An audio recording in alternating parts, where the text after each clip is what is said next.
வணக்கம். Natanz nuclear side. So இது வந்து ஈரானில் வந்து ஒரு ஃபெமிலியர் நியூக்ளியர் சைட்டாக இருந்திருக்கு. அவங்க ஈரானோட கனவு ஒரு 20 வருஷ கனவை வந்து நேற்று வந்து இஸ்ரேல் வந்து அடித்து முடிச்சிருக்காங்க. அதே மாதிரி கடைசியாக வந்து இன்னும் ஒரு இஸ்ஃபஹான் அப்படின்ற ஒரு அணுசக்தி நிலையம் ஒன்று ஈரானில் இருந்திருக்கு. அதையும் வந்து நேற்று லாஸ்ட்டாக வந்து இந்த இஸ்ரேலோட போர் விமானங்கள் அங்கேயும் வந்து குண்டு புழிஞ்சு அதையும் வந்து அடித்து முடிச்சிட்டாங்க. கிட்டத்தட்ட இப்போதைக்கு ஈரானில் வந்து எந்த ஒரு அணுசக்தி நிலையமும் இல்லாத அளவுக்கு வந்து அடித்து முடிச்சிட்டாங்க ஈரான். இப்போ இவ்வளோ காரியங்கள் 200க்கும் மேற்பட்ட போர் விமானங்கள் அனுப்பி ஈரான் மேலே தாக்குதல் நடத்திய இஸ்ரேலுக்கு பதிலடி கொடுக்கறதுக்கு ஈரான் வந்து தயாராகிருச்சு. ஈரான் வந்து இப்போ என்ன பண்ணிகிட்டு இருக்காங்க அப்படின்னா, கிட்டத்தட்ட 150க்கும் மேற்பட்ட பாலிஸ்டிக் மிசைலை வந்து இஸ்ரேல் நோக்கி செலுத்த ஆரம்பிச்சிருக்காங்க.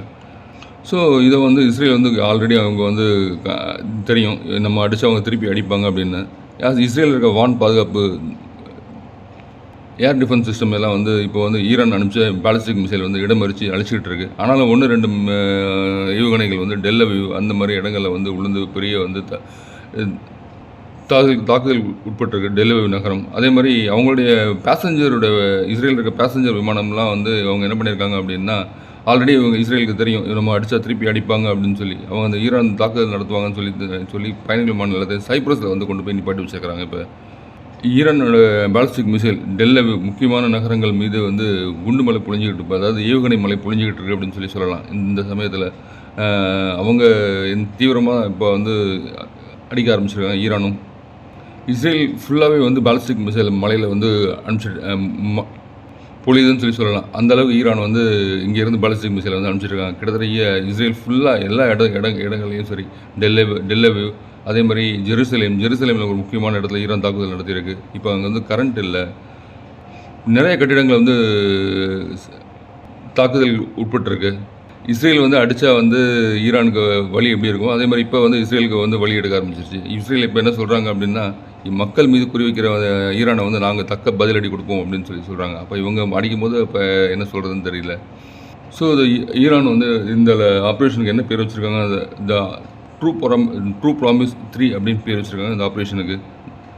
அதே மாதிரி இஸ்ரேலில் உள்ள டெல் அவீவில் பாதுகாப்பு அமைச்சக தலைமையகம் அங்கேயும் வந்து ஈரானோட ஏவுகணை தாக்குதல் நடத்தப்பட்டிருக்கு. சின்ன தாக்குதல் நடத்த ஆரம்பிச்சிருக்காங்க. இதுலேயே வந்து ஈரானில் வந்து 17 இஸ்ரேலிகள் காயமடைந்ததாக வந்து இஸ்ரேல் வந்து அறிவிப்பு கொடுத்துருக்காங்க. நேற்று வந்து இஸ்ரேல் வந்து ஈரான் அடித்ததில் கிட்டத்தட்ட ஒரு 80 நபர்களுக்கு மேற்பட்ட நபர்கள் இறந்திருக்காங்க. அதேமாதிரி 350க்கும் மேற்பட்ட நபர்களுக்கு வந்து படுகாயத்தோட ஹாஸ்பிட்டலைஸ் பண்ணியிருக்காங்க ஈரான். அதில் அந்த 80 பேரில் வந்து கிட்டத்தட்ட ஒரு 20-25 பேர் கிட்ட முக்கியமான. வணக்கம். இஸ்ரேல் நேற்று தாக்குதல் நடத்திய நிலையில் முக்கியமான அணுசக்தி நிலையங்களை வந்து இஸ்ரேலில் வந்து ஈரானில் வந்து அழிச்சிருக்காங்க.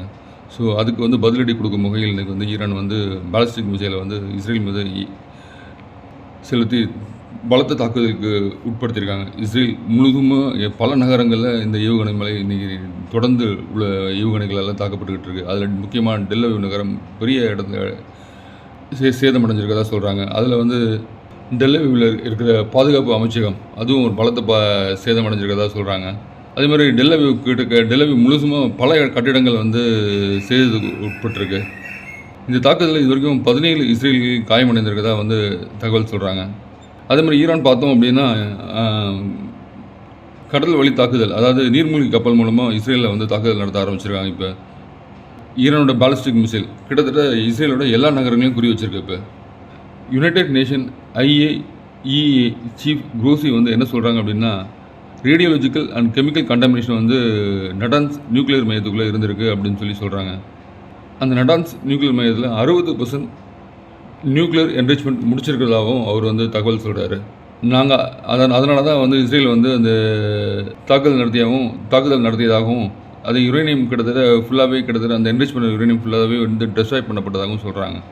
இதற்கு நடுவில் வந்து நம்ம ட்ரம்ப் சார் வந்து என்ன பண்ணியிருக்காங்க அப்படின்னா, சவுதி இளவரசர் முகமது பின் சல்மானுக்கு கால் பண்ணி பேசியிருக்கிறாங்க போல தெரியுது. ஈரான் தாக்குதல் நடத்தினதில் இது வரைக்கும் 17 பேர் முதல்ல வந்து நம்ம அதாவது காயமடைந்ததாக சொன்னோம். இப்போ கிட்டத்தட்ட ஒரு 20-21 பேர் வந்து காயமடைந்ததாக சொல்கிறாங்க. இஸ்ரேல் நடத்திய ட்ரோன் தாக்குதலில் ரைசி பவர் பிளான்ட் இஸ்ஃபஹானில் இருக்கிறது தாக்குதல் உட்பட்டிருக்கு. ஈரானோட காட் கமாண்டர் வந்து என்ன சொல்லியிருக்காரு அப்படின்னா, இனி ஒரு தடவை எங்கள் மேலே நீங்கள் தாக்குதல் நடத்துனீங்கன்னா எங்களோட தாக்குதல் வந்து இஸ்ரேல் மீது தீவிரமான தாக்குதலாக இருக்கும், முக்கியமான இடங்கள்லாம் வந்து தாக்குதலுக்கு உட்படும் அப்படின்னு சொல்லியிருக்காரு. நேற்று இஸ்ரேல் நடத்திய தாக்குதலில் 78 நபர்கள் இறந்திருக்கதாகவும் கிட்டத்தட்ட 300க்கும் மேற்பட்ட நபர்கள் வந்து காயமடைந்ததாக சொல்கிறாங்க. அதில் வந்து ஒரு 22 பேர் கிட்ட முக்கியமான நபர்கள் இறந்திருப்பதாக சொல்கிறாங்க. ஸோ ஈரான் வந்து அதே மாதிரி இப்போ பலத்த தாக்குதல் டெல்லவிவ் முழுதும் வந்து பல இடங்களில் பல கட்டிடங்களை வந்து அடித்து உடைச்சிருக்காங்க. தாக்குதல் பலமாக இருக்குது அப்படின்னு சொல்லி இஸ்ரேல் சைட்லேருந்து ஒரு நியூஸ். இஸ்ரேல் கிட்டத்தட்ட ஒரு 40 நபர்களை காயமடைந்திருக்காக இப்போ தகவல். அதே ஒரு முக்கியமான தகவல் ஒன்று வந்திருக்கு. Russia, China, Pakistan, north Korea அவங்க வந்து என்ன சொல்லியிருக்காங்கன்னா, ஈரானுக்கு வந்து நாங்கள் வந்து ஃபுல் சப்போர்ட் பண்ணுறோம், அதாவது அவங்களுக்கு தேவையான இராணுவ தளவாடங்கள் எல்லாம் நாங்கள் வந்து ப்ரொவைட் பண்ணுறதா சொல்லியிருக்கிறாங்க. ஸோ ரஷ்யாவும் சைனாவும் உள்ளே வந்தால், அது ஈரானுக்கு சப்போர்ட் பண்ணி உள்ளே வந்தால் அப்படின்னா இந்த 2 நாடுகளுக்கு உள்ள சண்டை இது வந்து மேலும் விரிவடைஞ்சு மிடில் ஈஸ்ட் ஃபுல்லாகவே வந்து ஒரு 3ஆம் உலக போரை நோக்கி நகரக்கூடிய கட்டாயம் வந்து. வணக்கம். ஸோ நேற்று வந்து இஸ்ரேல் வந்து பெரிய தாக்குதல் நடத்தி ஈரானில் வந்து ஒரு பெரிய பாதிப்பு உயிரிழப்புகளை ஏற்படுத்தினாங்க. அதில் வந்து முக்கியமான இராணுவ தளபதி மற்றும் சயின்டிஸ்ட் அப்படின்னு யாருன்னு பார்க்கும்போது ஜென்ரல் கோல்மாலி ரஷீத் அப்படின்றவர் இறந்துருக்காங்க. அப்புறம் ஜென்ரல் முகமது ஹோசின் பகாரி அப்படின்றவர் arm forces chief of staff அவர். அதேமாதிரி general Hossein Salami IRGC commander அவர். அதேமாதிரி ஜென்ரல் வந்து அமீர் அலி ஹசிஜா IRGC ஏரோஸ்பேஸோட சீஃப் அவர். அப்புறம் வந்து பார்த்தோம்னா ஜென்ரல் மெஹ்தி ரபானி அப்படின்றவர் டெப்டி ஆப்ரேஷன் சீஃப் அவரும் வந்து இறந்துருக்காங்க. அப்புறம் வந்து பார்க்கணும் general Gholamreza Mehrabi intelligence deputy சீஃபாக இருந்திருக்கார் அவர். அதே மாதிரி பார்க்க போனால் general Davoud Sheikhian IRGC air defence சீஃபாக இருந்திருக்கார் அவர். அதே மாதிரி பார்க்க போனால் ஜென்ரல் மசூத் ஷானை அப்படின்றவர் chief of staff office IRGC கமாண்டில் சீஃபாக இருந்திருக்காரு. இது இல்லாமல் வந்து நியூக்ளியர் சயின்டிஸ்ட் ஒரு 2 பேர் அவங்களே வந்து கொண்டிருக்காங்க. அப்பாசி தவானி அப்படின்றவங்களையும் மேதி தவராஞ்சி முகமது மேதி டெஹ்ரான்சி அப்படின்ற நபரையும் வந்து அவங்க வந்து கொண்டிருக்காங்க. ஸோ இந்த நபர்கள் எல்லாமே வந்து துல்லிய தாக்குதல் மூலம் எங்கெங்கெல்லாம் வந்து அவங்க வந்து இருப்பிடத்தில் இருக்காங்களோ அந்த இருப்பிடத்தை நோக்கி துல்லியமான தாக்குதல் நடத்தி கொண்டிருக்காங்க. இப்போ ஒரு 4வது மாடியில் இருக்காங்க, 4வது மாடியில் மட்டும் ஒரு மிசைல் கரெக்டாக அந்த ரூமுக்கு நேரம் ஒரு மிசைல் அனுப்பிச்சு கொண்டிருக்காங்க. நேற்று பர்டிகுலராக வந்து இப்போ பார்க்கணும் அப்படின்னா இதில் வந்து ஒரு நபர் வந்து ரெஸ்ட் ரூம் போயிருக்காங்க. ரெஸ்ட் ரூம் போகும்போது ரெஸ்ட் ரூமில் வந்து ஒரு ஏவுகணை தாக்குதல் நடத்தி கொண்டிருக்காங்கன்னா பாருங்கள். அப்போ எவ்வளோ மொசாட்டோட உளவு வேலை எது வரைக்கும் அவங்கக்கிட்ட இருக்குது அப்படின்னு இஸ்ரேல்கிட்ட. ஸோ இதுதான் வந்து மொசாட்டோட பெரிய ஒரு துப்பறியும் திறன். ஸோ அதனால தான் வந்து இஸ்ரேல் வந்து ஒரு சின்ன நாடு, இது வரைக்கும் யாரும் வந்து அசைச்சு கூட பார்க்க முடியல. காரணம் வந்து மொசாட்.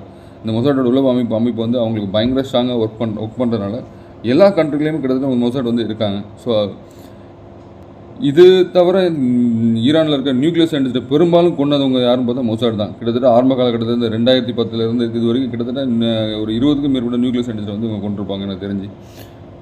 இது இல்லாமல் ஹமாஸ் தலைவர்கள், இஸ்ரேலுக்கு யாரெல்லாம் வந்து இஸ்ரேலை பற்றி பேசுகிறாங்களோ, தப்பாக பேசுகிறாங்க, அவங்க வந்து யாருமே உயிரோடு இருக்கக்கூடாதுன்னு வந்து முடிவு பண்ணி மொசாட் வந்து வேலை செய்கிறது. ஸோ இது வரைக்கும் எல்லா கண்ட்ரிலையும் இதை நீங்கள் எடுத்துக்கோங்க, காசா, சிரியா, ஸோ இங்கெல்லாம் வந்து மொசாட்டோட உளவு வேலை வந்து ரொம்ப பிரமாதமாக வந்து உளவு அமைப்பு வந்து அவங்க வேலை செய்கிறாங்க. ஸோ அதனால் வந்து இஸ்ரேலை சுற்றி இருக்கிற கண்ட்ரியில் அவங்க நாட்டில் இருக்கிற மொசாட்டில் வேலை செய்கிற உறுப்பினர்களோட மற்ற கண்ட்ரீஸில் வந்து மொசாட்டுக்கு உறுப்பினர்கள் அதிகமாக இருப்பாங்க. ஸோ வேலை பார்க்குறதுக்கு. ஸோ அந்த அளவுக்கு வந்து மொசாட் வந்து ஒரு கட்டமைப்பை வந்து வச்சுருக்கிறாங்க. இதுதான் வந்து நேற்று கூட ஈரானை வந்து தாக்குதல் நடந்ததுக்கு ஒரு பெரிய காரணம் மொசாட் தான். அவங்க நாட்டுக்குள்ளேயே அவங்க கடந்த ஒரு 2 வருஷமாக இந்த ஆயுதங்கள்லாம் சேர்த்து வச்சு நேற்று ஒரே நாளில் போட்டு தாக்கிடுறாங்க.